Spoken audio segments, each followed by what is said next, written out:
আমি অন্তপুরের মেয়ে, চিনবে না আমাকে। তোমার শেষ গল্পের বইটি পড়েছি শরৎবাবু, ঘাস ফুলের মালা। তোমার নায়িকা এলোকেশীর মরণ দশা ধরেছিল 35 বছর বয়সে। 25 বছর বয়সের সঙ্গে ছিল তার রেষারেষি। দেখলে তুমি মহাদশায় বটে। আজ ফাতিহা খুব খুশি, কারণ ফাতিহার ভাইয়ের আজকে ফাইনাল খেলা। আজকের শিশু আগামী দিনের ভবিষ্যৎ। প্রত্যেকটা শিশুই আমাদের সম্পদ। একটি শিশু যখন এদেশে জন্মগ্রহণ করে, শিশুটি শুধু বাবা মার সন্তানই না, এই দেশের সরকারের একটি সম্পদ।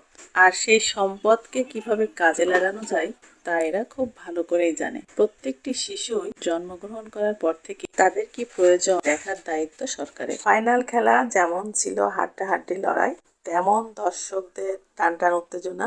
বেশি মজা করেছে ফাতিহা। সারা মাঠ ঘুরে ঘুরে নেচে নেচে খুব আনন্দ করেছে। মাশাআল্লাহ, এরকম একটা মেয়ে যেখানে থাকবে সেখানে দুঃখের কোনো ছায়াই পড়তে পারবে না। নিজে যেমন আনন্দ করে, সবাইকে আনন্দে রাখে। প্রজাপতির মতো সারা মাঠ নেচে বেড়াচ্ছে।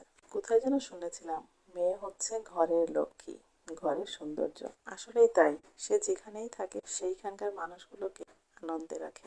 যে 3টি পরীকে দেখছেন, ওদের 3জনেরই ভাই ফুটবল খেলছে, আর ওরা আনন্দ করছে, গান শুনছে। ফুটবল খেলার যে মেন অর্গানাইজার ভদ্রলোক এত ভালো, বাচ্চা 3টে তার কাছ থেকে নড়ছেই না। তোমরা দুষ্টামি করছিলা?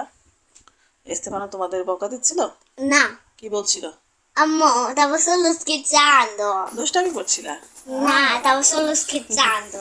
শুধু মজা করছিলা? Ti mangiare le dita, stavo scherzando. এই যে তোমাদের নাক ধরে টান দিচ্ছে, তোমাদের নাক ছোট এই জন্য?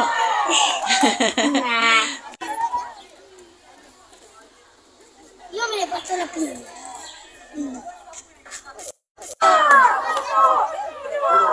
ভাই হাতিয়া তো ব্যাপার, কোথায় যাচ্ছ তুমি? তিয়া, তুমি কোথায় পাইছো? কোথায় যাও? Mi ha dato una persona. না, একজন মহিলা তোমাকে দিয়েছে, গলায় দড়ি দিয়ে। আবার তোমার হাতে কি এটা? লাঠি? এটা লাঠিনো। তাহলে কি লাঠি নিয়ে তুমি ফুটবল খেলছিলে ওর সাথে? ওইটা লাঠি না, questo bastone. হ্যাঁ, বাস্তবে মানে লাঠি বলে। সবশেষে প্রার্থনা করি আমাদের দেশ সহ পৃথিবী প্রত্যেকটা শিশু নিরাপদে থাক। প্রত্যেকটা মেয়ে শিশু প্রজাপতির মতো স্বাধীনভাবে নিরাপদভাবে বেড়ে উঠুক। এদেশের কোনো মানুষ ভাবতেই পারে না তাকে দিয়ে কোনো শিশুর ক্ষতি হবে। আমরা কি আশা করতে পারি না উন্নত দেশের সাথে পাল্লা দিয়ে যেমন আমাদের দেশের উন্নতি হচ্ছে, তেমন আমাদের মানসিকতার উন্নতি হোক, আমাদের দেশের প্রতিটি শিশুই নিরাপদভাবে বেড়ে উঠুক। I love it.